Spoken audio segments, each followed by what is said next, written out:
Here's an important factor you want to figure when you're out walking with your dog.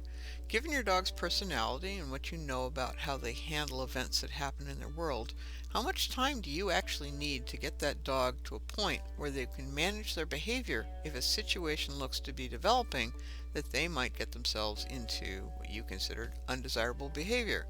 That circle, that's a bicycle that's approaching Hannah and I. I actually noticed it quite a bit earlier than her. What you want to see here is look at the separation distance between Hannah and the bicycle. I know Hannah is much more inexperienced than Miles is. I know she's much more excitable. I know that a bicycle passing at speed near us is liable to be a highly arousing event for her. So I need advance time more than I need for Miles to get her to a point of safety where she can be in a location to watch the bike go by and still remain calm. And I look ahead, and beyond that pine tree, way in the distance, I can see a speck that I can tell is a bicycle that's approaching us quickly. Now, a bicycle moves a lot faster than a person walking, so I need this advanced lead time to get Hannah off the side of the trail, far enough away where she can watch and be calm while the bike goes by. So Hannah's there, and here we go. Here's going to head up, ears forward. She's noticed the bicycle, and what's important here to notice is there's a look away. That's good. She tells me she's still thinking that, yeah, there's a bike, but I know you're there. But notice the change in the behavior here. Notice the fact she is not visually disengaging. She is staring at the bicycle. This is classic high interest, head up, ears forward. She's tracking the bicycle. I've moved very close. And notice too, she continues to track the bicycle even though it's long gone. By comparison, here's Miles. This is from last week's podcast. And you see he spotted the person walking on the bike path.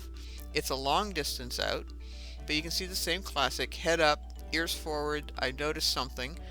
Miles is a little bit more advanced. I also know he's a calmer dog, so I don't need as much separation space.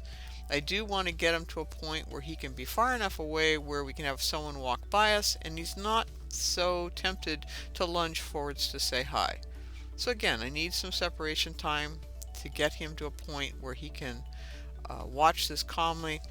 So I call him, he starts coming in, I move into him, I bring the line up short. Again, I'm managing his space so he can't go and greet the man, but we're far enough away where he can stand calmly and watch. And the important thing here is look at the difference in his body language. He's much more relaxed with this whole event than Hannah was. Obviously, a bicycle moving at speed is very different than a person walking by, but this is the overall behavior I want to instill for the dog when someone is passing by, whether it's on a bike, a moped, rollerblades, or in a car. You should just simply watch while standing calmly, and then once the event has passed, to independently disengage and continue on with what they were doing previous. Ultimately, my decision to have that dog off leash or remain on leash depends on the direction of the dog's focus, the intensity, and how willing they are to disengage.